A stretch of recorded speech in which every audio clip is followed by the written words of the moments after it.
Hola a todos, buenas noches. Me confirman por favor por el chat si me pueden escuchar.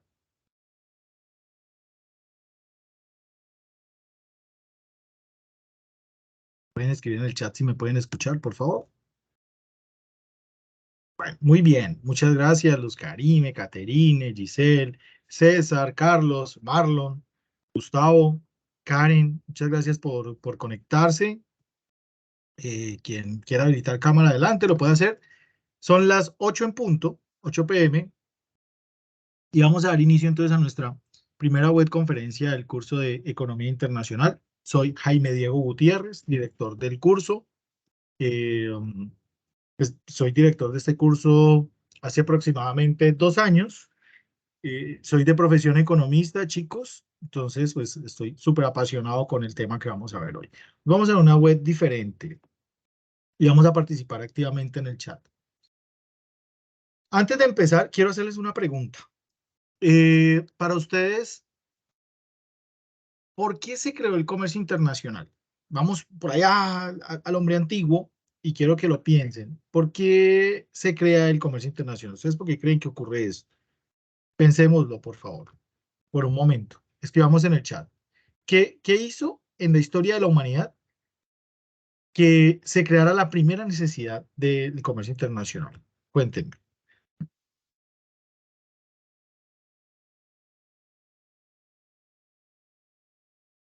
A ver, por el chat, lo que se les ocurra, por favor. Miremos a ver. Ayúdenme, por favor. ¿Qué fue ese detonante para crear el comercio internacional? Si quieren hacerlo por el chat, o pueden habilitar el micrófono. Adelante. Vamos a ver de pronto qué nos dice Luz Karime, Giselle, César. Ayúdenme con esa respuesta. No sé si están allí todavía. Confírmenme si están allí. Colóquenme sí o no, por favor.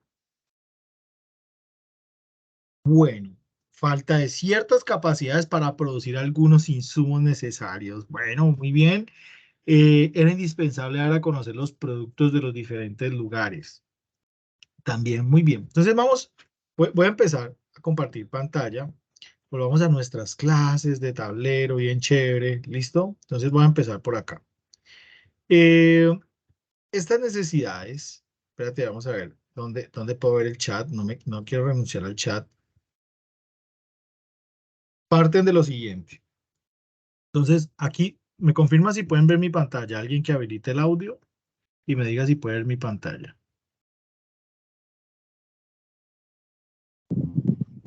¿Sí? Buenas noches, sí, señor. Hola. ¿Sí? Ok, listo. Miren, chicos, cuando nosotros hablamos de economía, ¿sí o no? La economía es una ciencia social, ¿verdad?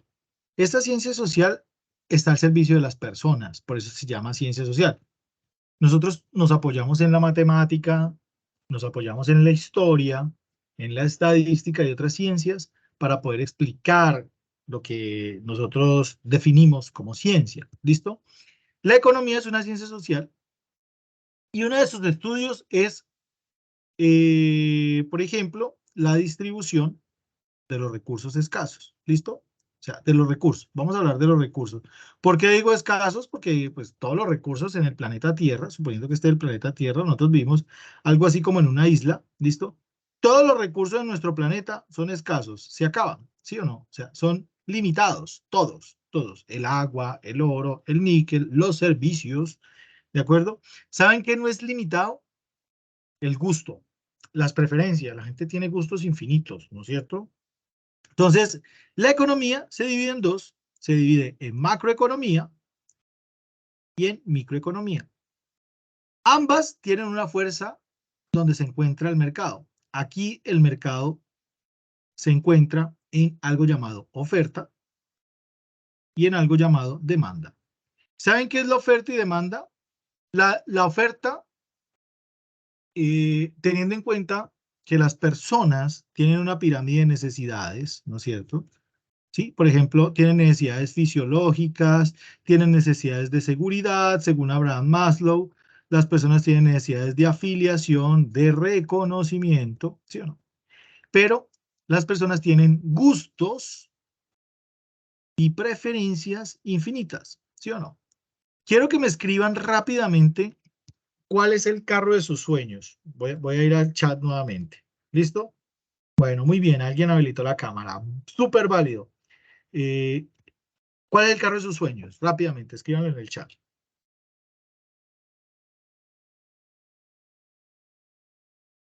Escriban. Si tienen carro de sus sueños, si no, no lo escriban. Alguien me puede decir, mi moto de los sueños es tal. O me pueden decir, el avión de mis sueños es tal. Vamos a colocar, ¿cuál sería el carro de sus sueños? Sí, ok.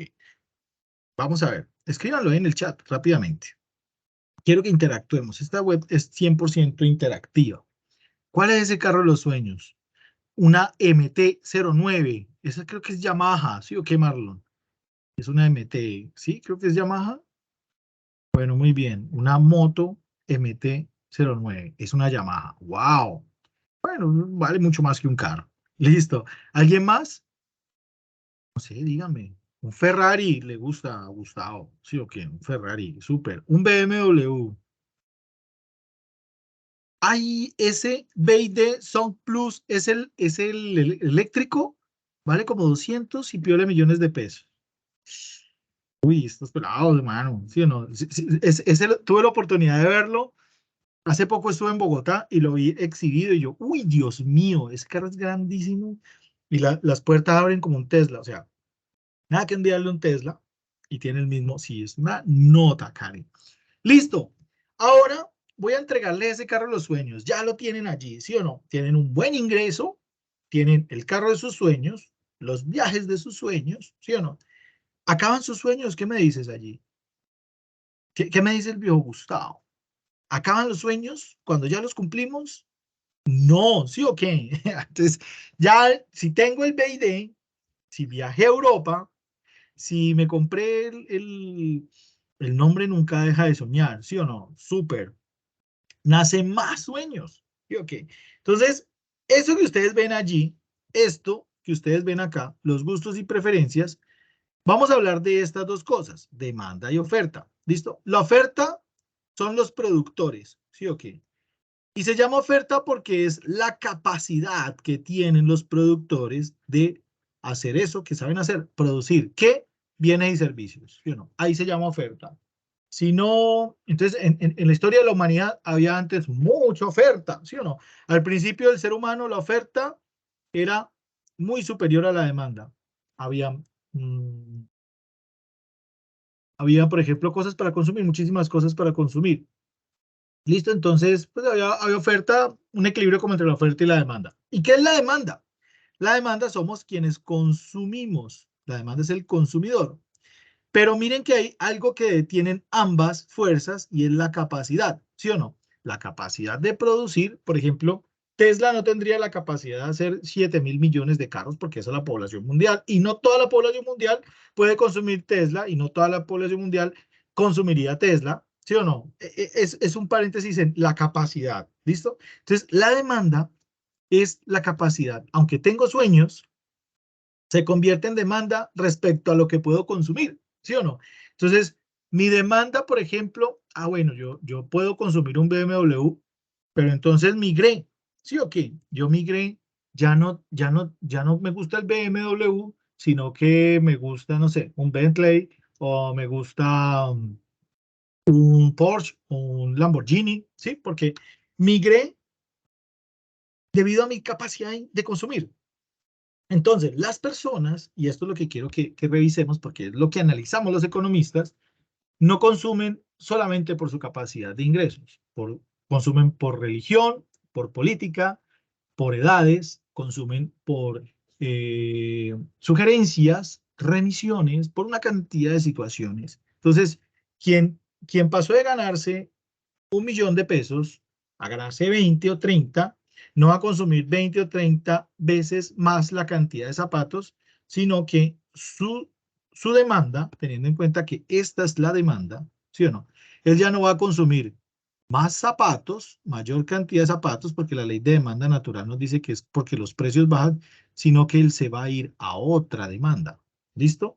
Donde los bienes y servicios son diferentes. Entonces, esta demanda pasó de ser la demanda, no sé, aquí se me ocurre, por ejemplo, la que consumimos nosotros, Arturo Calle, Vélez, ¿sí o no? Las demandas de estos zapatos, o Bossi, y pasó a ser la demanda, no sé, de Yves Saint Laurent, o pasó a ser la demanda de Louis Vuitton, no sé, creo que así se escribe, no soy demanda de esos zapatos, o de Gucci, ¿sí o no? O sea, esta demanda tiende a cambiar respecto a los ingresos, ¿listo?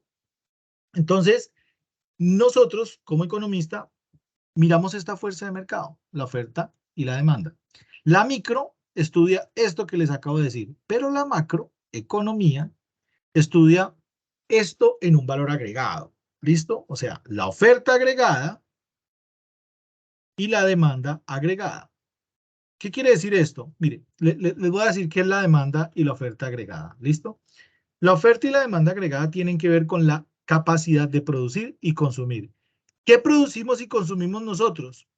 Producto Interno Bruto, por ejemplo, es igual a demanda u oferta agregada. Demanda desde el punto de vista del consumo y oferta desde el punto de vista de la producción. Consumimos, o sea, la demanda agregada es el consumo más la inversión más el gasto que hace el gobierno más exportaciones menos importaciones. ¿Listo? Esto es la demanda agregada. Entonces, la demanda agregada es el consumo de todos en una economía, la inversión de todos. ¿Quiénes son todos? Personas naturales y jurídicas. Y además el Estado. Pero además, esto mismo en otro país, ¿sí o no? En el resto del mundo. O sea, la demanda agregada, chicos, o la producción agregada es el análisis que nosotros le hacemos a nuestra economía. ¿Listo? O sea, ¿quiénes consumen? Estado, personas, familias, empresas y el comercio internacional. ¿Quiénes invierten? Estado, personas, familias, empresas y el comercio internacional. ¿Listo? Se llama flujo circular de la economía. El Estado gasta y recibe impuestos de las personas, las familias, las empresas, pero además hay una operación internacional que es exportar e importar. ¿Listo? Entonces, nosotros nos vamos a concentrar en esta partecita de acá, en el comercio internacional. Entonces, ¿cómo ocurre el comercio internacional en las líneas de tiempo de la humanidad? Vamos a hablar de esta línea de tiempo de la humanidad y por eso hablamos de las teorías, ¿sí o no? Entonces, claro, el hombre antiguo, no sé, vámonos a una referencia de 1500, sí, o que podemos ver una referencia, por ejemplo, de 1571, vamos a la línea de tiempo de 1571 o de 1623, donde existía una teoría o donde se crea una teoría llamada la fisiocracia. ¿Listo? La fisiocracia es un pensamiento. Entonces, los pensamientos, por eso la gente confunde la política o los pensamientos políticos con los pensamientos económicos. ¿Saben por qué? Porque la economía, como es una ciencia social, mira, es una ciencia social, lo que nosotros hacemos como economistas o quienes estudiamos la economía es mantener felices a la gente. ¿Listo? Entonces, si yo les digo a ustedes, díganme dos políticas que hagan felices a las personas, rápidamente, como sociedad. ¿Qué harían ustedes para que las personas fueran felices en Colombia? Cuéntenme qué harían, qué política tomarían ustedes para que las personas en Colombia fueran más felices de lo que son. Adelante, escríbanlo. Jennifer dice que le bajaría la tasa de interés. ¿Listo? Aumentaría el gasto público y daría subsidios y menos impuestos. Listo. A mí me gusta eso. Y téngalo allí, Jennifer, que y se abrió el debate. Me gustó lo que dijo Jennifer. Menos tasas de interés para que la gente pueda consumir, ¿sí o no? Más aumento del gasto público y, o sea, más aumento en subsidios y menos impuestos. Listo, no sé, me gustaría que Jennifer me diera subsidios en qué. Mayor inversión en educación. Bueno, gasto público en bienestar, pero eso está muy abierto. Cuando hablamos de bienestar, quiero que me digas qué tipo de bienestar, porque el bienestar para muchas personas es otra cosa. Para algunos el bienestar puede ser viajes a Francia, para otros es tener por lo menos un transporte digno, una ciudad bonita. Es diferente, ¿listo? Porque somos diferentes, existen diferentes clases sociales. Muy bien, gasto público en bienestar. Miramos a ver en qué vamos a gastar la plata. Mayor inversión en educación. Claro, eso, mira que esta mañana escuchaba a la ministra de Educación hablar de eso. Van a invertir como no sé cuántos, creo que 7 puntos del PIB en educación. Sí, y hablaban, por ejemplo, de las personas autistas y le van a meter mucho dinero al autismo, a la inclusión social, me gusta porque eso hace parte del bienestar. Dignificación del empleo, generación de empleos. Eh, Cambiaría de bienestar por mayor inversión social. ¿Listo? Bueno, entonces Jennifer nos dice, y ahí es donde nosotros pensamos, porque dentro de mis funciones, aparte de ser profe, yo hago parte de una mesa directiva donde asesoramos en educación y en economía a algunos municipios y le preguntábamos a quienes van a dirigir, porque nosotros, todo el mundo dice que la democracia es perfecta, pero no, la democracia no es perfecta porque nosotros votamos por quien nos cae bien o quien nos dice algo diferente a lo que queremos escuchar, más no de pronto por quien tenga, eso no lo podemos descubrir y eso hace parte de la democracia, ¿listo? Seguridad y reducción de la violencia. Me gusta. Entonces, eh, la democracia hace eso. Tú escoges a quién. Eso es como si, por ejemplo, tú escogieras a quién te fuese a hacer una cirugía, ¿listo? O que las personas escogieran quién te fuese a hacer una cirugía. Ah, pero vení, es que ahí hay un contador de por medio y hay un ingeniero de por medio. Si nosotros votamos por ese ingeniero, es el que te hace la cirugía, no sé, del oído. Pues, eso no es especialista. Entonces, lo que pasa a veces con la economía y el bienestar de la gente, porque la economía hace eso, es que a veces en la democracia y en los gobiernos está en manos de personas que no saben hacerlo. ¿Listo? Normal, eso ocurre. Entonces, por ejemplo, ¿por qué disminuiríamos impuestos? Porque pagamos mucho, ¿sí o no? Yo diría más como la optimización de ese gasto. Gasto público en bienestar. Hombre, si tenemos tantos impuestos, ¿por qué siempre nos portamos como un país pobre? ¿Sí o no? Eh, Nunca hay dinero para la infraestructura. Entonces pensemos, ¿será que la gente de otros países pensaría en invertir acá si las calles tienen muchos huecos o no tienen un transporte público rápido o hay niveles altísimos de inseguridad? ¿Listo? Entonces, yo quiero contarles una historia antes de que lleguemos, o perdón, ahora después de que lleguemos a la era contemporánea, de cómo surge la economía internacional en el mundo actual. ¿Listo? Entonces, sigamos acá. Eh, Acá estos fisiócratas hablaban de un paternalismo que es el Estado. Entonces, el Estado, representado por el gobierno, ¿listo? Es quien hace este gasto público. Entonces, ¿cómo se obtiene el gasto público? ¿A través de qué? De impuestos, ¿sí o no? Entonces, usted paga impuestos y los impuestos se generan en un gasto, en infraestructura, en educación, en vivienda, en bienestar, en un montón de cosas que el Estado gasta. Entonces, las ciudades, los barrios, las regiones son más bonitas, son más estables, son más seguras y la gente tiene una credibilidad mayor en eso. Entonces, mira lo que vamos a hacer. Los fisiócratas, por ejemplo, los fisiócratas que hablan en el 1700, ellos decían, mire, para poder generar bienestar, nosotros debemos dinamizar. Miren que estoy hablando de 1571, 1923, en los autores que tenemos allí, y ellos hablaban de dinamizar la producción nacional, ¿sí o no? Entonces, cuando hablamos de dinamizar el Producto Interno Bruto, quiere decir que el Estado es más grande. Eso depende de. Si usted quiere un Estado muy grande, pues le va a costar. ¿Qué es un Estado muy grande? Que el Estado se encargue de los servicios públicos como empresas, que el Estado se encargue de la educación, para que la educación sea empresa del Estado, que el Estado se encargue del bienestar, de la salud. Sí, entonces, un Estado muy grande, pues es un Estado costoso. Eso es un modelo económico. Bueno o no, depende. Depende de cómo funcione la sociedad. ¿Listo? Entonces, mira, los fisiócratas también hablaban de monopolios. Los monopolios son grandes productores con pequeños consumidores. Por ejemplo, un monopolio en Colombia puede ser el que produce las armas, Indumil. Ellos son los únicos que pueden producir armas en Colombia. ¿Listo? Entonces, los monopolios hacían más, pero son monopolios estatales, es lo que ellos quieren decir. Entonces, ¿cuáles son los monopolios en el 1500 y en el 1623? Pues ellos hablan de obrajes, ingenios. Mira, están hablando de la agricultura y la capacidad estatal, ¿listo? O sea, ¿saben qué decían los mercantilistas? proteccionismo. Ellos hablaban del proteccionismo del Estado, algo así como un modelo donde el Estado se encargue de todo. ¿Listo? Después, un siglo más adelante, vienen los mercantilistas, por acá,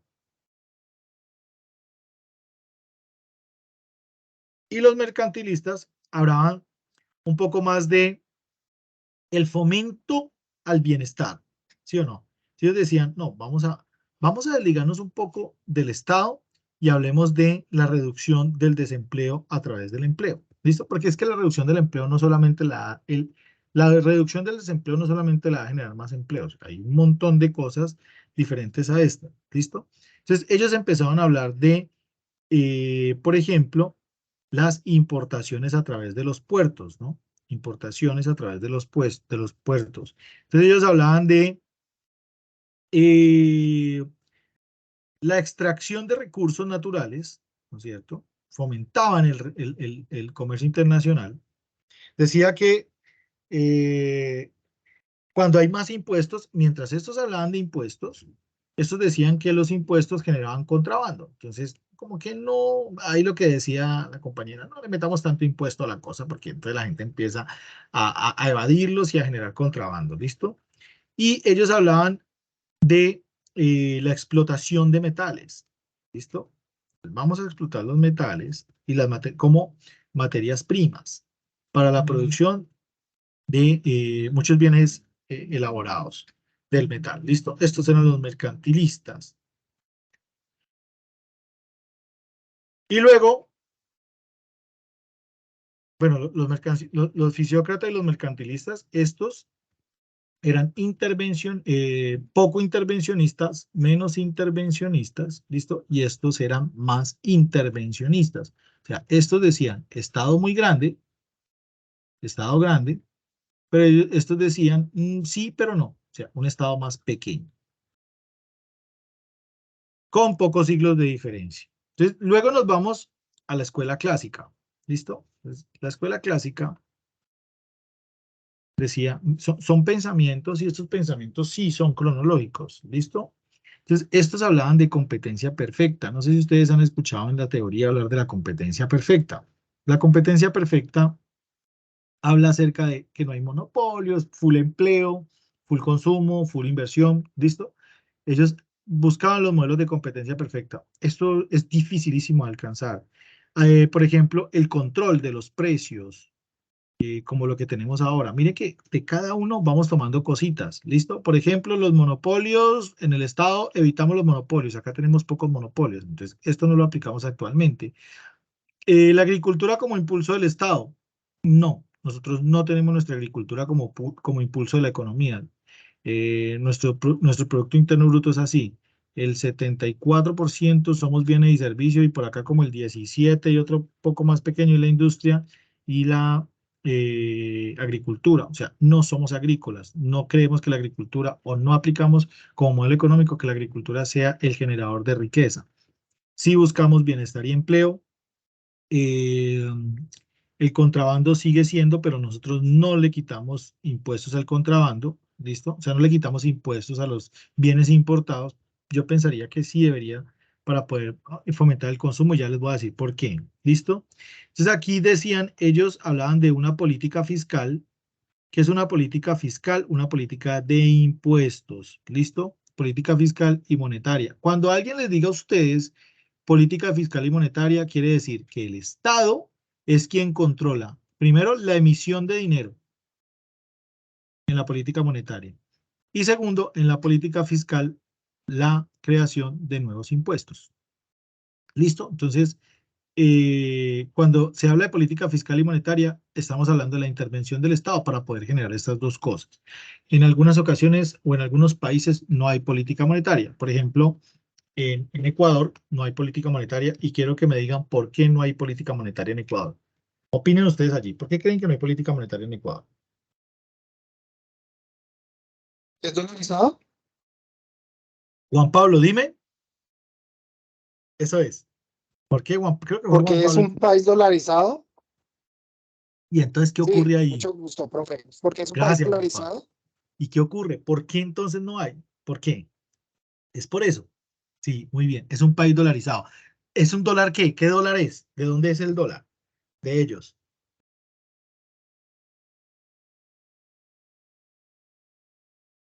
Se rigen bajo esa divisa. Es el dólar estadounidense, Marlon. Sí, ellos no tienen una moneda propia, entonces la política monetaria de ellos depende muy bien el dólar americano. La política monetaria de ellos depende de las políticas monetarias estadounidenses. No tiene una moneda propia, entonces ahí nada que ver, no hay. ¿Listo? Muy bien, esa es la razón, Juan Pablo, muy bien. Entonces, la política clásica, ¿sí o no? Estamos hablando de que promovía la demanda, era un modelo incapaz de controlar estas relaciones comerciales entre países, casi no tenía la capacidad de hacerlo, ¿listo? Y había ausencia de trabajos experimentales. Estos son modelos de más o menos, no sé, yo diría que entre 1700, ¿sí o no? 72 y 1823. En esta parte de la historia, 1806, yo creo que esto llegó hasta 1843. Aquí ocurre algo llamado renacimiento. El renacimiento es cuando los países, especialmente Francia, voy a meterme en una vaina que me apasiona, pero si alguien quiere intervenir, hágalo. Francia tenía un militar estratega que no era, Francia, no era francés, de manera italiano, incluso él adoptó el apellido de su mamá, se llamaba Napoleón Bonaparte, ese era el apellido de su mamá. Y Napoleón, muy bien, me encanta. Sí, Napoleón era un man chiquitico, con una manito más cortica que la otra. O sea, ¿no han visto que los grandes héroes de la humanidad tienen una característica especial en su aspecto físico? Por eso, cuando alguien, ay, es que usted es chiquito, usted es muy grande, usted es muy gordo, usted es muy flaco, usted es muy calvo, un montón de cosas, ¿listo? Yo digo, qué mal que la humanidad veamos con estos ojos, porque es que la grandeza está muy lejos de ser eso, ¿sí o no? Hay personas que visualmente están muy bien y pueden hacer grandes cosas, pero hay personas que supuestamente visualmente no están muy bien, hacen también cosas extraordinarias, o sea, ¿sí o no? Eso no es una ventaja. Eh, Esto queda de una, no te preocupes. César nos pregunta por la grabación. Esto queda de una, apenas termine la grabación queda de una. ¿Listo? Entonces, Napoleón, lo que ocurre en esta parte de la historia de la humanidad es que ellos, Napoleón, intenta cruzar desde, como saben, eh, eh, Portugal es una parte como hacia el lado occidente de España, ¿sí o no? Entonces el hombre intenta cruzar y le dice al rey español que lo deje cruzar porque él va a poner preso al virrey, al rey de Portugal. El rey español lo deja cruzar y lo que hace Napoleón es lo pone preso, ¿sí o no? Entonces, acá llega el chisme a esta parte de Latinoamérica, en esa época de la humanidad. Ok, listo, tranquilo, adelante. César, que nos dice que se retiró. Entonces, acá llega el chisme donde nosotros teníamos y atacaban España, sí, malo, muy bien. Claro, esos manes estaban en un proceso de colonización.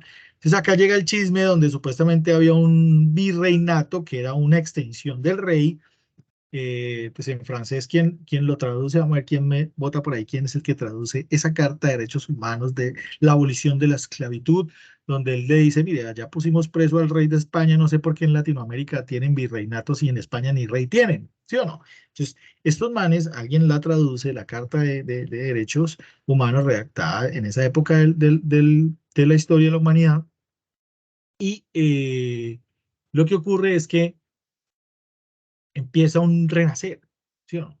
Incluso hay una época del arte brutal, el Renacimiento. Si ustedes, por ejemplo, ven las fotos o ven las pinturas más bien, o las edificaciones al lado del río, este que queda donde hay mucho arte en Italia, esta ciudad se llama Florencia, donde está el David de Miguel Ángel, al lado de ese río, que es un río donde se ubica el puente Bello en Italia. Lo que pasa es que los demás puentes de ese río lo volaron los nazis, menos especialmente el puente Bello, no lo volaron los nazis, afortunadamente.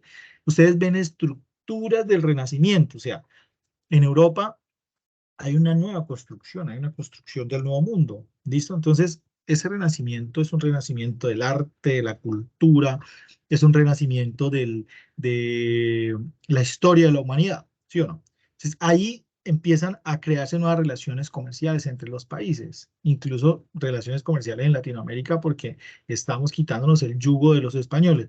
Antes, cuando yo era niño, nos hablaban de la colonización o de la conquista o de descubrimiento de América. Yo creo que le decían descubrimiento a América, pero ¿qué descubrieron en nosotros?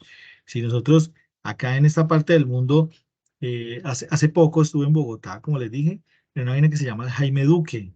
Yo no conocía un espectacular parque para los que estén ahí cerca de Bogotá. Uno da la vuelta en un sitio donde te muestran la historia de la humanidad. Yo quedé enamorado de eso. Y ahí decían, ahí nos muestran como que yo, bueno, ¿cómo así que nos están colonizando o nos están descubriendo si nosotros éramos una civilización muchísimo más avanzada en astrología y en matemáticas y en un montón de ciencias exactas? Veníamos estudiando el mundo hace muchísimo rato. Entonces aquí, en esta parte del mundo, está Thomas Malthus y está David Ricardo, ¿sí o no? Donde ustedes deberían consultar en las fichas bibliográficas. Entonces, ¿cuáles son los aportes de David Ricardo? O los aportes de Anne Smith, quien hablaba de la mano invisible, esa mano que no se tenía en cuenta a la hora de estudiar a la economía. ¿Listo? Les voy a regalar una presentación muy bonita que tengo acá, donde pueden ver videos. Se las voy a poner para que la vean más adelante. ¿Listo? Entonces, ahí también hablaban del modelo Herschel-Holling, ¿sí o no? Que habla de los flujos del comercio internacional. Dicen que pues este es el modelo formulado por Bertil Holling, ¿listo? Eran el economista sueco en 1933, y Herschel mejora o modifica esa teoría acerca de los flujos del comercio internacional, ¿sí o no? Pero esta teoría parte del modelo ricardiano, porque estos modelos hablaban de lo siguiente, chicos, miren, voy a suponer que tenemos un corredor, ¿no es cierto? Y esta teoría parte incluso de un corredor. Entonces, este corredor está listo para salir, discúlpeme la forma de dibujar, listo, este corredor está listo y hay alguien que dispara para que este corredor salga. Uno de los corredores más famosos del mundo, que se llamaba, creo que su nombre era Usain Bolt, o su nombre es Usain Bolt, tenía un problema entre ansiedad y oído porque él arrancaba antes del disparo en los 100 metros planos o en las carreras. Entonces el hombre, cada vez que una persona arranca, sin que suene el disparo antes, se penaliza una vez. Pero si lo hace dos veces, queda por fuera de la carrera. Y en las finales creo que, no sé mucho de atletismo, pero creo que en la primera queda por fuera de las carreras. Entonces el tipo decide, pues madre, yo tengo una ventaja competitiva. ¿Qué es una ventaja comparativa? Vamos a hablar de los dos tipos de ventajas, ¿no es cierto? Los países tienen ventajas. Una es competitiva y la otra es comparativa. Entonces, ustedes ven, no sé si saben quién es Usain Bolt, yo me imagino que sí. A ver acá. ¿Será que lo voy a escribir bien? Vamos a ver. Atleta Bolt. Sí, véanlo ahí. Usain Bolt, ¿sí o no? Es un tipo, este tipo mide 1,95. 1,95. Un corredor de 1,95 es un man muy grande, ¿sí o no? Entonces, pues la extensión de sus piernas es igualmente muy grande. Van grandísimo. Entonces, el tipo tiene una ventaja. Esta ventaja de él es una ventaja comparativa. ¿Listo? Él naturalmente es alto, ¿sí o no? Hay muchos atletas que son así. Naturalmente son altos. Los porteros tienen una ventaja comparativa. O sea, nacieron alto, entonces puede ser un portero, listo, si me da la gana, entreno muy duro y puedo ser portero por mi estatura. Hay otros que son muy buenos arqueros, ¿sí o no? Pero miden, por ejemplo, 1,70, 1,75. Una persona de 1,75 no es bajita, pero para ser portero sí lo es. Lo mismo en el baloncesto. Lo mismo ocurre en aquellas economías donde tú no naces con esas ventajas comparativas. Suecia no tiene la capacidad de producir alimentos, pero es el productor de alimentos más grande del mundo, porque sus estaciones del año no permiten que se hagan cultivos de escala según las necesidades que tienen, pero ellos lo hacen en otro lado, ¿listo? Entonces, hay países que no tienen las ventajas comparativas. Por ejemplo, nuestra ventaja comparativa frente a la producción de vino en otros países, la producción de café, la producción acuífera, por ejemplo, tengo una cantidad de producción de agua brutal, porque por todo lado aquí nacen árboles. Uno va a Colombia, y yo he tenido la oportunidad de ir a otros países, y los otros países están muy secos. Este no, este país por todo lado llueve, aquí llueve todo el tiempo, de las montañas nacen un montón de ríos, uno se va por tierra al Caquetá, o lo haces al Cauca o a Nariño, y por todo lado nace agua, ¿sí o no? Entonces somos un país que tiene esa ventaja comparativa. Y, y si tú vas a los llanos orientales, no sé, riegas semillas de tomate y ahí nace una enredadera de tomate. O sea, nosotros tenemos esa ventaja comparativa. El cuento de Usain es que el tipo arrancaba antes y él necesitaba hacerse más competitivo para arrancar tarde y ser el más rápido del mundo. Entonces, ¿qué hizo? Se especializó en arrancar tarde para poder llegar primero. Entonces, los países que no tienen la capacidad de producir por sí mismos, pues lo hacen en otro sitio o generan ese tipo de ventajas competitivas para poder hacerlo. Entonces, eso es lo que decía David Ricardo. Yo tengo, y en la historia de la humanidad, pues yo tengo la capacidad, por ejemplo, de producir pieles, pero no solamente necesito pieles, porque no solo vivo de cubrirme del frío, yo necesito trigo, necesito maíz, necesito agua, pesca. Pero por acá hay alguien que tiene pastoreo, entonces necesito carne. ¿Listo? Una de las esclavitudes del ser humano es el trigo, porque el ser humano deja de ser nómada para volverse sedentario por la producción de trigo, porque el trigo, por una cantidad de plagas, de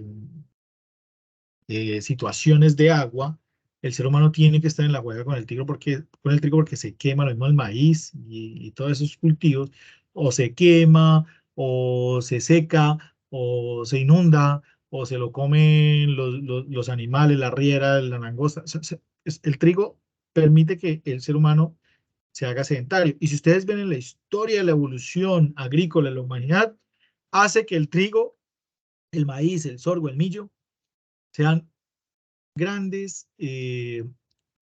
gestores de la evolución de la economía internacional. ¿Listo? Entonces, cuando el hombre crea esos asentamientos poblacionales, los hace al lado de los ríos, o al lado del trigo, o al lado del maíz, ¿de acuerdo? Y ahí nace cómo un país puede empezar a tener una ventaja comparativa, una ventaja competitiva frente a otro país. ¿Listo?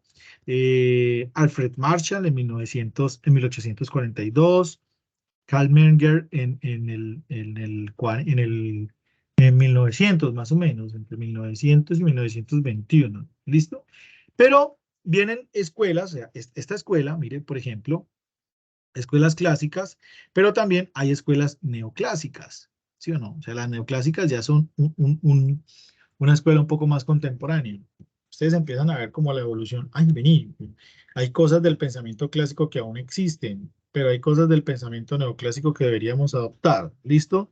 Entonces, estos hablan acerca de, bueno, las personas pueden producir respecto, y voy a hacer un paréntesis acá. Discúlpenme que haga este paréntesis, pero lo que ocurre, por ejemplo,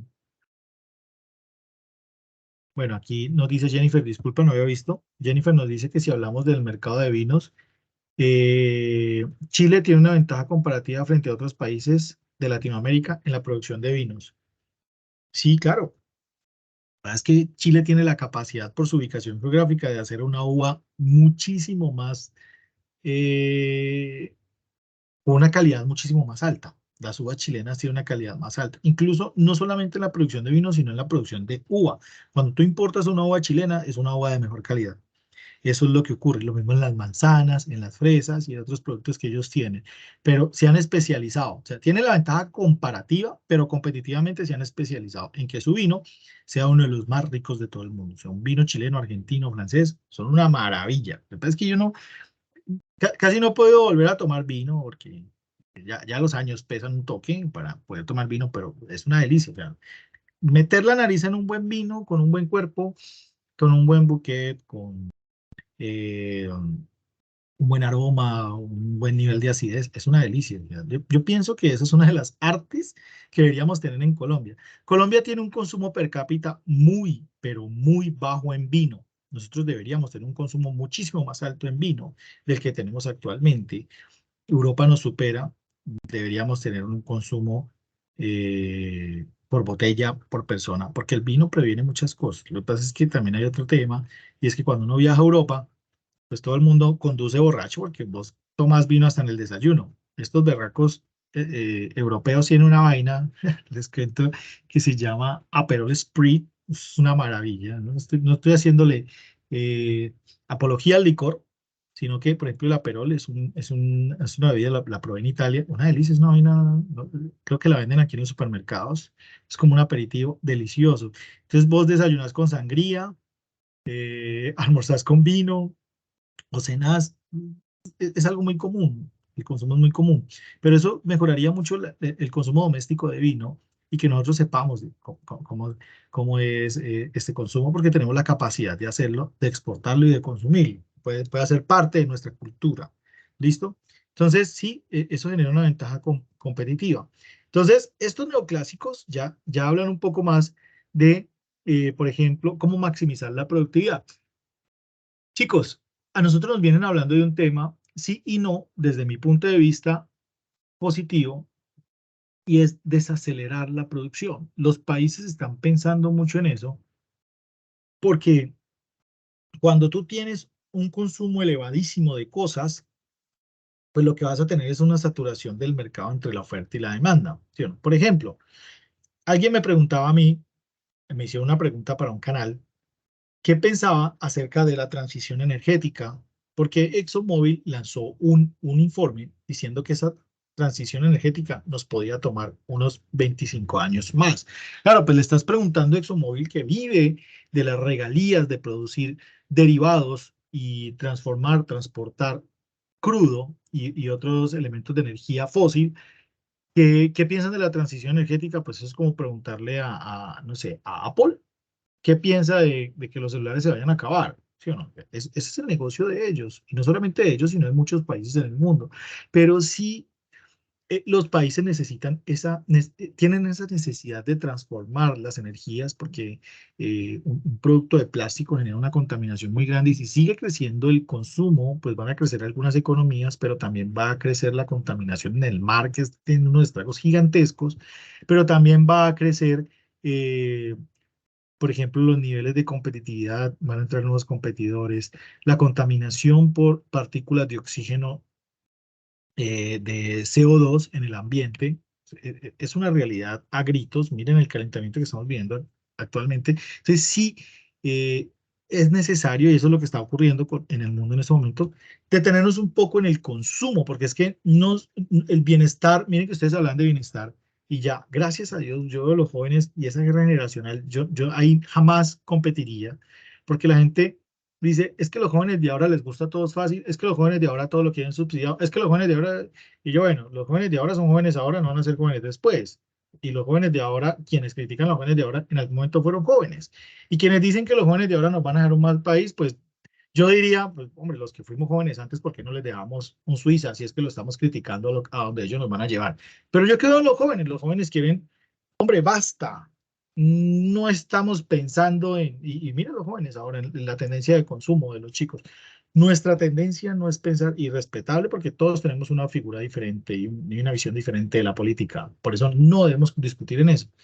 Basta ya de que la vida tenga que ser el consumo de una casa, la creación de una familia. También la, eh, puede ser el cuidar el medio ambiente, el cuidar el agua, el que podamos viajar, el que no tengamos barreras para exportar colombianos. Alguien me decía a mí que los colombianos exportamos cosas con C, y la cosa con C que más mal exportamos son los colombianos, porque exportamos coca, carbón crudo, claveles, un montón de cosas, pero, y café, y no exportamos buenos colombianos, porque los colombianos cada vez que vamos a otro país nos ponen una barrera gigantesca y nos hacen ir a migración y nos revisan de todo para saber si es que llevamos algo malo dentro de nuestro equipaje.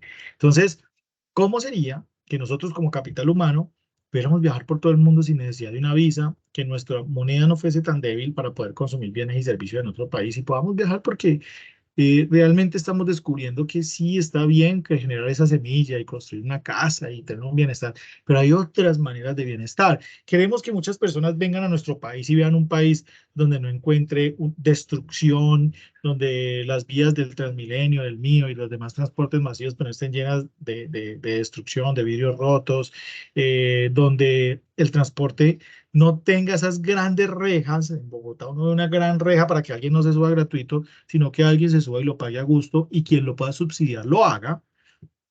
Tengamos un tren, un metro, diferentes sistemas. Mire, en España hay una ciudad chiquitica que se llama Alicante. Yo creo que esa ciudad debe tener menos de 300.000 habitantes, pero lo voy a consultar. Estoy dando un dato. Cantidad de habitantes en Alicante. Vamos a ver. Alicante tiene más o menos 331.000 habitantes. Es esta ciudad. Mire, es una ciudad que está ubicada en la Riviera Valenciana, ¿sí o no? Y esta ciudad tiene diferentes sistemas de transporte. Aparte de ser una ciudad muy bonita, tiene diferentes sistemas de transporte. Entonces, imaginémonos nosotros con un sistema de transporte. Mire, esta ciudad es hermosa, se la recomiendo. Estuve allí, gracias a Dios, y me pareció una bonita experiencia. Pero lo que quiero llegar es una ciudad con un tren, un transporte similar al Transmilenio o al mío, y es una ciudad de 300.000 habitantes. O sea, estamos hablando de una ciudad del tamaño de Palmira, más o menos, mucho más pequeña que Armenia, mucho más pequeña que Pereira, con menos habitantes, pero con un sistema de transporte óptimo. ¿Qué pasa? Pues todo el mundo quiere ir allá. Imaginémonos. eh, que todas las ciudades tuvieran estos sistemas de transporte. Si ustedes ven las ciudades que más visitan, pues las del mar porque tienen el mar, pero Medellín porque es una ciudad donde existe estas condiciones donde la gente, bueno, qué chévere ir allí, hay metro cable, ahí donde hay, por ejemplo, una comuna donde uno puede llegar y esa vaina tiene escaleras eléctricas, donde la gente pueda acceder y pueda sentirse bien, lo mismo ocurre en Bogotá, pero no queremos que nuestro mundo se vea cada vez mal. No, no hablemos más de política porque quiero que hablemos de esta evolución, ¿listo? Entonces ya los neoclásicos hablaban de algo, del comercio. Luego llega un man que se llama Carlos Marx, y Marx hablaba, este sí que ha sido mal interpretado. Mire, en Rusia, voy a inhabilitar aquí, compartir pantalla, ¿sí o no? En Rusia existía algo llamado el zarismo, ¿no es cierto? Los zares eran los reyes en Rusia. Entonces, cuando caen los romanos, que eran los zares, ¿qué ocurría en Rusia? Y por eso todo el mundo habla de Rusia, Rusia, y esa vaina dentro de un montón de países y un montón de cosas que ocurren. No se imaginan ustedes, eh, Chechenia, bueno, ahí dentro de Rusia hay un montón de países, porque aparte de que esa vaina cubre desde Europa hasta Asia.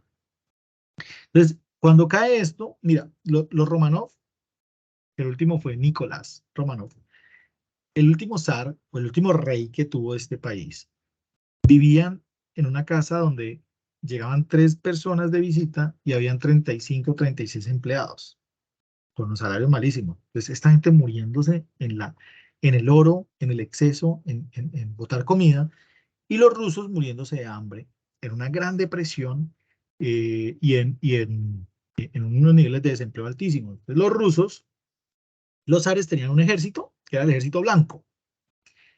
Y los rusos empezaron a crear un movimiento, era el movimiento de los trabajadores, que decían, listo, ya le agradecemos a los reyes que hayan colonizado y tengamos hoy en nuestro país un desarrollo, ¿sí o no? Pero ya la vaina no funciona porque hay una inequidad altísima. Esta gente es millonaria, pero nosotros no tenemos ni dónde caernos muertos. O sea, las personas que viven en Rusia no tienen calidad de vida. Entonces, por favor, detengamos esta vaina porque si sigue así, todos nos vamos a morir de hambre menos ellos. Y viajan en trenes privados. Entonces crean un movimiento, crean un ejército, y el movimiento les sale de las manos, porque había un movimiento que pedía la renuncia del zarismo. Ya no, pues, vamos a una democracia, por favor, miremos a ver quiénes pueden gobernar diferente a los zares, porque estos manes están generando una inequidad muy alta.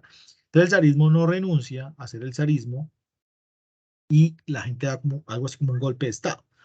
Ese golpe de Estado lo da una revolución llamada bolchevique, que eran los trabajadores, y crean un ejército rojo, o sea, algo así como una guerrilla interna, un ejército. Mientras estos dos se daban palo, empieza la Segunda Guerra Mundial, los atacan, el zarismo pues no atiende las cosas internas por estar atendiendo una Segunda Guerra Mundial, ahí ya estamos en 1900, entre el 17 y el 45, ya venimos más acá, y la gente pues empieza a decir, y por eso les decía que Carlos Marx es mal interpretado, porque la gente creía que el marxismo es quitarle al Estado, perdón, quitarle a las empresas la capacidad de producir. Carlos Marx decía esto, chicos, y no hay nada más lejano de que Carlos Marx hablaba de quitarle a la gente. Carlos Marx decía, mire, los factores de la producción son tres, ¿sí o no? La tierra, el trabajo y el capital. Tierra, trabajo y capital. ¿Quién tiene la tierra? No sé, hablemos de los ingenios, las productoras, Alpina, los ingenios, Monsanto, ellos tienen la tierra. ¿Quiénes tienen el capital? Ellos, ¿sí o no? O sea, usted tiene tierra y capital, pero necesita mano de obra, personas, ¿sí o no? Entonces las personas generan empleo, usted les genera un salario, ¿sí o no? Pero entonces, si usted gana gran parte de esa riqueza, sin darle la gracia a los demás, que eso es lo que ocurre actualmente en la producción. Ah, no, pues deme las gracias porque lo estoy empleando. No sé si ustedes en algún momento puedan sentir eso. Ah, es que yo trabajo en una empresa, pero yo le doy gracias a Dios que me gano el mínimo y no me estoy muriendo de hambre. Pues no, porque usted es gran parte, usted es la parte más importante de la producción de los factores. O sea, usted es la parte más importante, usted que aporta a su empleo. Pues yo me imagino que aquí van a haber muchos emprendedores, entonces ese emprendedor son las tres, o ese empresario son las tres. Pero usted es gran parte, créame. Entonces lo que decía Marx, pues si usted está ganando gran cantidad de dinero, pues reparta un pedacito, ¿sí o no?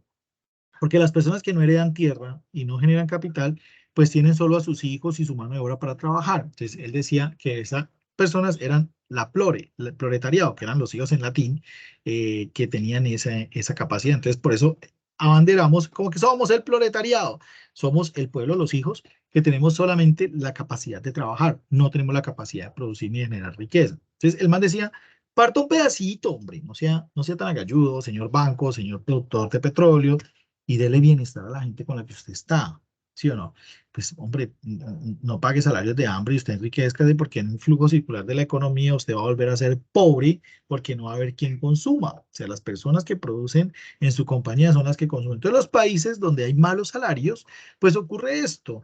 O la gente explota, o la empresa quiebra, o debe irse a buscar una mano de obra diferente. ¿Listo? Eso es lo que pasa en el mundo. Entendamos un poco que el mundo está viviendo esto, como que los grandes empresarios no quieren renunciar a darle esa participación a la población, sino que quieren que todo se quede allí. Entonces, claro, de allí se deriva el término plusvalía. Él decía, démosle esa participación, ese plusvalor que genera la tierra y el capital a las personas, a la flore, ¿sí o no? Por eso incluso ahora hay un tema de EBITDA y algunos indicadores financieros que tienen que ver con la plusvalía. ¿Listo? Entonces, mire, créanme que en un horizonte social, los impuestos para los empresarios pueden ser menores, porque es que cuando hablamos de empresarios son grandes empresarios, pero también los pequeños empresarios nos toca pagar grandes impuestos, entonces como que para todo el mundo, y el pequeño empresario se le va a quedar más difícil, el gran empresario va a llorar todo el tiempo. Entonces, ¿por qué no pensamos en, bueno, reparte esa parte, esa gran distribución de la riqueza? Eso no va a pasar por lo mismo que dijimos al inicio.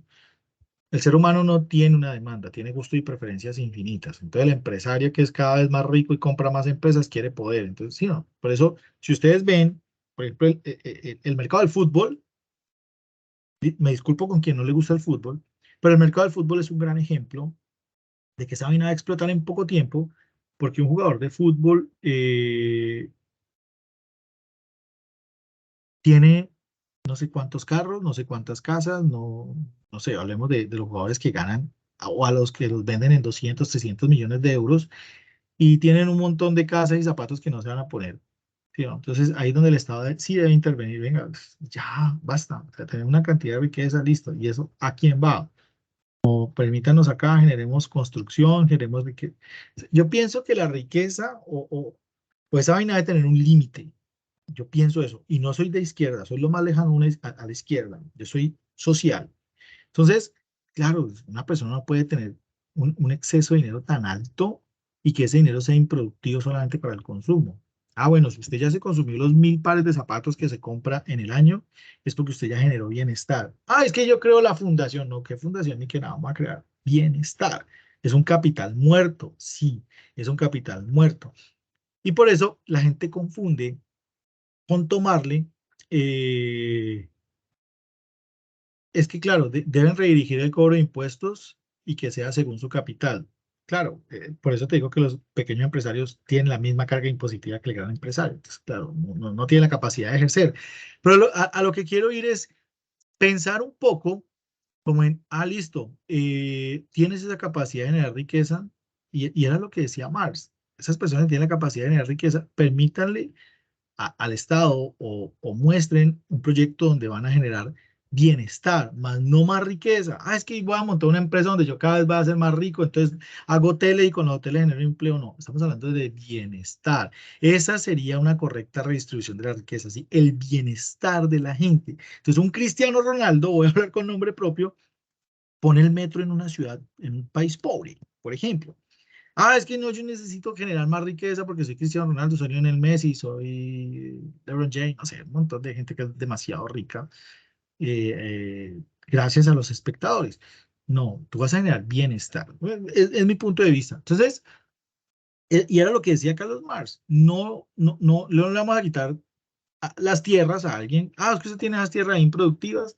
Eso no tiene que ver tanto por allí, porque si yo le quito las tierras a quien supuestamente las tiene improductivas, si eso no genera algún tipo de bienestar, pues ¿para qué se las quito? ¿Sí o no? Lo que pasa es que en Colombia eso es un tema bien circular, porque a veces va a quitarle las tierras, entonces ahí empiezan a sembrar es coca, ¿sí o no? Pero si yo quito las tierras y ahí hago viviendas y pongo un acueducto, alcantarillado y luz para las personas menos favorecidas y cerca pongo un sistema de producción de algo, pues ahí ya genero bienestar. Entonces hablamos de bienestar, ¿listo?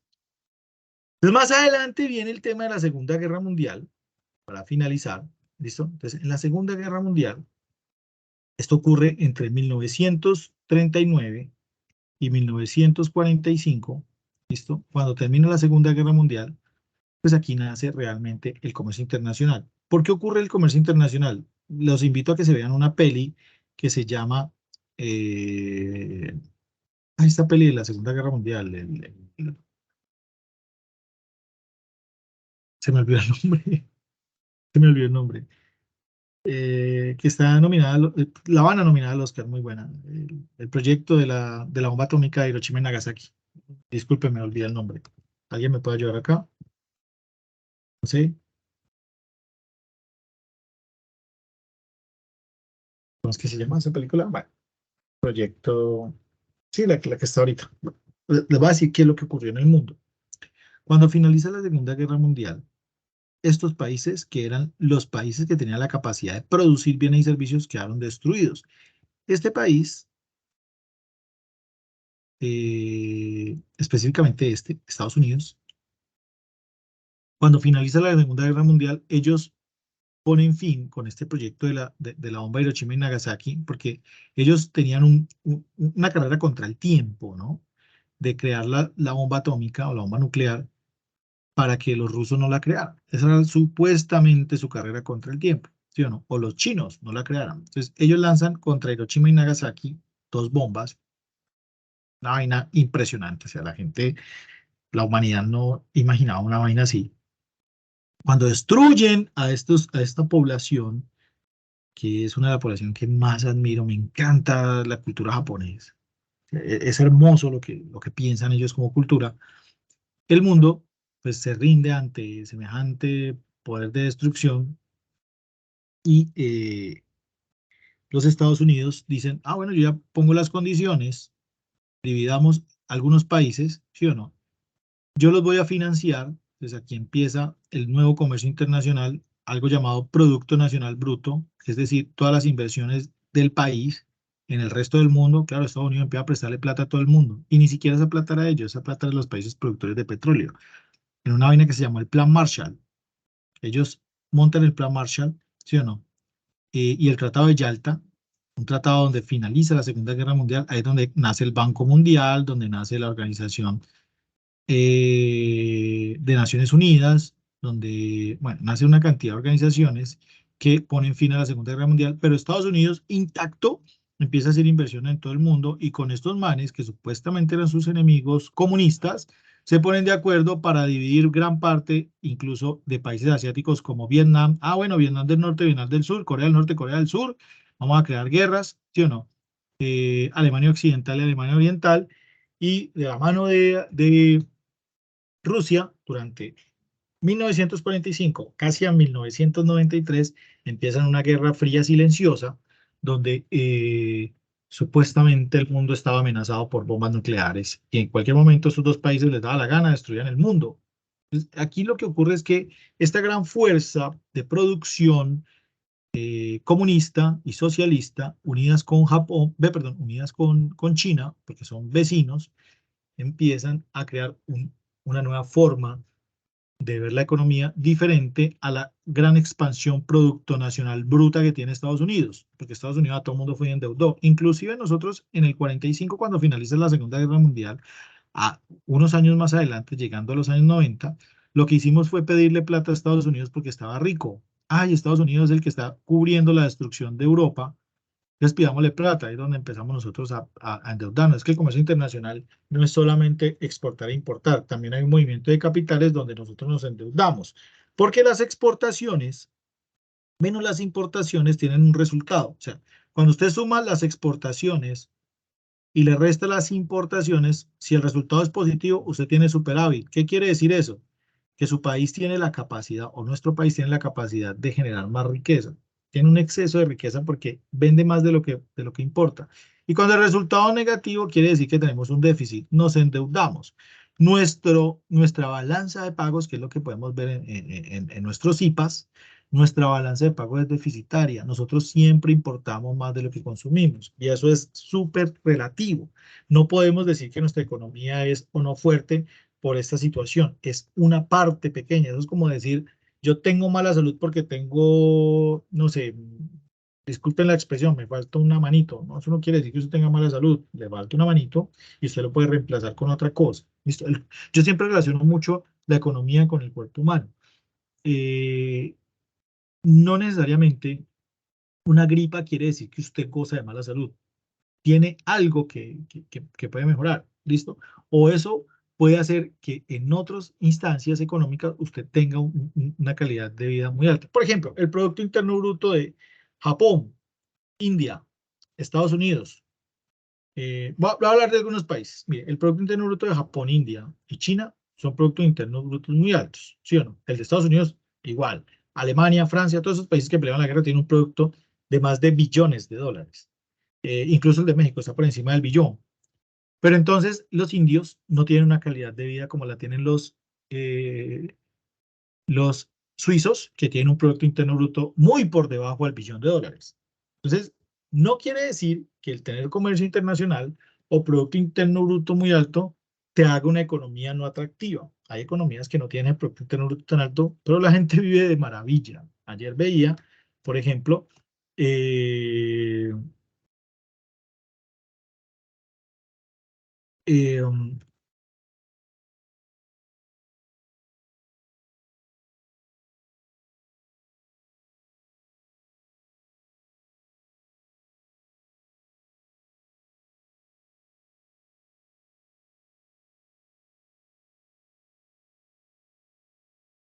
hola chicos, qué pena. Me salí accidentalmente. Ayer veía en Suiza un sitio donde la gente deja la comida y los demás dejan el dinero para pagar. Es una locura, una locura. Imagínate un sitio donde tú dejes el dinero. Eso ocurre incluso en Japón. ¿Listo? Aquí hablaron por acá a Oppenheimer. Sí, el proyecto Oppenheimer. Tienes toda la razón. Gracias, Marlon. Los podcasts de Diana Uribe son... amo a Diana Uribe, es una de las mejores historiadoras del mundo entero. Bacano que vean, que escuchen a Diana Uribe.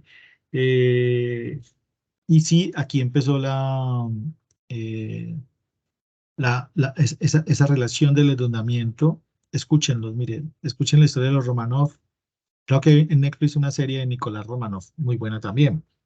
Y hay una, les voy a recomendar algunas literaturas. Una se llama Las drogas en el Tercer Reich, para que ustedes se den cuenta porque la gente tenía la capacidad de ir a pelear. Es muy bueno, es un título muy bueno. Las drogas en el Tercer Reich. Les daban de todo. La otra se llama Los Romanov, que es la historia de 300 años de el dominio que tenían el zarismo en Rusia. Muy chévere, se lo recomiendo. ¿Listo? ¿Dónde encuentras a Diana Uribe? En Spotify. Descarguen Spotify y escuchen a Diana Uribe. Yo soy un consumidor de podcast, me encanta. Mientras voy al trabajo, a la universidad, lo voy escuchando, me encanta. Es súper chévere. Diana Uribe, vas a la fija. En todo lo que escuches de Diana Uribe, les va a gustar mucho. Y bueno, chicos, esto era lo que les quería mostrar. Quería que habláramos un poco de cómo evoluciona el comercio internacional. Quiero cerrar con esto. Demos una mirada a lo que tenemos como actividad. Es como actividad para que eh, dejemos claro qué es lo que tenemos aquí como actividad. Dice que hagamos una ficha de lectura. Pues es tomar las bibliografías que tenemos allí y analicemos este comercio internacional. Puede ser un análisis como el que acabamos de hacer, ¿listo?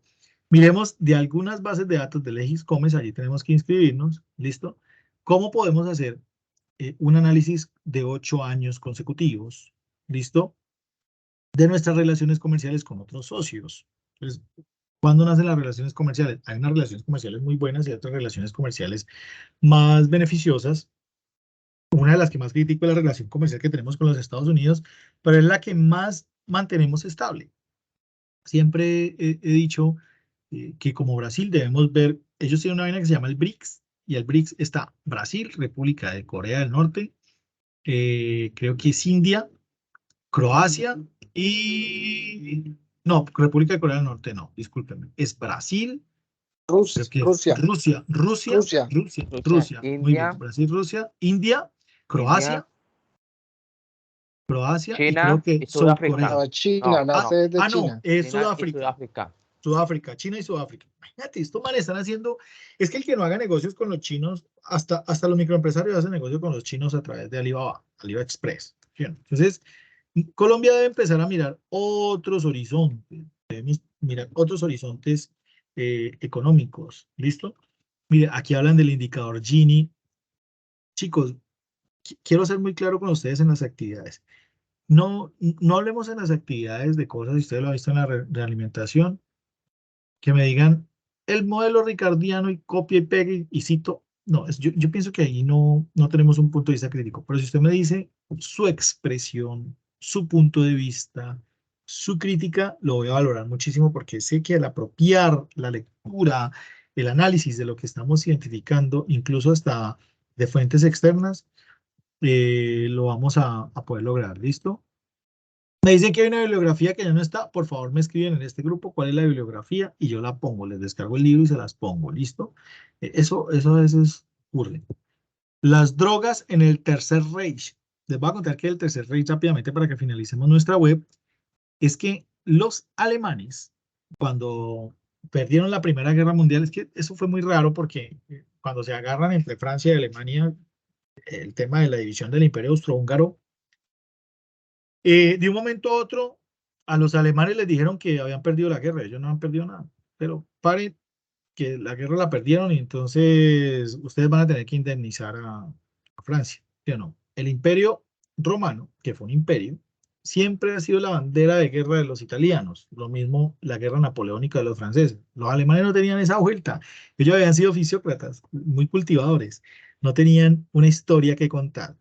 Entonces, lo que les inventaron a ellos es que ellos habían tenido dos reinos, Reich, Reino 1, Reino 2, y que habían sido colonizados y les crearon una bandera con un águila y estrellas y una esvástica, que es la estrella del tiempo, del budismo, pero al revés. Mucho, a eso me les metieron un cuento brutal de que ellos eran, mejor dicho, los espartanos. Eso eran los 300 recargados. ¿Cuándo tendremos el CIPAS? Yo creo que lo podemos programar dentro de poco para que yo quiero hacer un CIPAS de Excel. Yo creo que hagamos un par de CIPAS antes de un CIPAS antes de la segunda web conferencia. Yo creo que ese CIPAS lo podemos programar y permítame, yo me agendo de una vez Yo creo que ese CIPAS, porque vamos a tener Prospecta, yo espero verlo en Prospecta, ¿no? Ya saben que es Prospecta, les voy a poner la publicidad Prospecta, véanlo en la página. Pero yo creo que ese CIPAS lo podemos hacer mucho antes de Prospecta. Yo diría que lo podemos hacer entre el 29 de septiembre. Vamos a ver, entre el 29 de septiembre y el 7, entre el 29 y el 7 de octubre. Vamos a hacer el primer CIPAS. ¿Listo? Para que aprendamos a sacar cositas en Excel. Ya saben que el CIPAS va a ser... el CIPAS queda casi que automático para ustedes, así como esta web. Entonces, el Tercer Reich es el tercer reino. Ellos les dijeron que tenían un Tercer Reich y el Führer, o sea, el emperador de esto era Adolfo Hitler. Entonces ellos siempre creyeron que iban por un tercer reino y por eso se mataron tantos. Si vemos, por ejemplo, la condición en la que murieron tantos judíos, porque en esa historia mentirosa que le echaron a la gente, decían que los judíos eran los culpables de la muerte de Jesucristo y bueno, de ahí para allá el tema del holocausto. Entonces, el tercer rey es eso, las drogas que le daban a los soldados alemanes para ir a la guerra. Eso les daban de todo. Alguien que iba a la guerra llegaban encamionados y en aviones, incluso ocurrió en Vietnam, una cantidad de droga muy brava para que la gente peleara. Entonces, chicos, quiero darle las gracias por ser un público tan atento, tan bonitos. Me encanta, eso es un tema que me gusta mucho, el tema de la economía internacional. Por favor, utilicen el foro. Yo creo que ahí les creé un foro, aunque me dan es como ganas de migrarnos acá, porque yo creo que aquí estamos todos. Si les parece, yo creo que la podemos cambiar el nombre después de que saquemos la web. Y por acá podemos seguir hablando. Este chat puede quedar abierto. ¿Sí? Bueno, muchísimas gracias, Jennifer, gracias. Y espero que cuando empecemos a ver Excel, el mundo del Excel, para que hagamos movimiento en las balanzas comerciales también podamos ver. ¿Listo? Muchísimas gracias, chicos. Mil bendiciones. Gracias por los comentarios. Gracias por ser tan juiciositos y estar tan puntuales. Algunos ya estaban conectados desde antes. Y nos vemos en los foros. Voy a realimentar los foros mañana para aquellos que tengan dudas. Por favor, quitémonos esa participación de que escojo el rol de yo no sé qué. Eso es para ustedes. O sea, escogen el rol rápidamente, yo voy a autorizarlo, pero si alguien dice, mira, los roles son estos, y empecemos a aportar, porque a veces uno ve el compañerito o la compañerita que aporta muchísimo y los demás, pues esperamos como al final. No, no, no, no está bien esto. Vamos a hacerlo. Vamos a hacer aportes significativos a la actividad, ¿listo? Ya se pueden desconectar. Muchísimas gracias. Dios los bendiga. Un abrazo gigante y estamos en contacto a través de los foros, del correo y dejemos este grupo abierto si lo quieren seguir usando, ¿listo? Chao, juiciosos, chicos. Voy a detener la grabación. Se cuidan. Gracias a ustedes.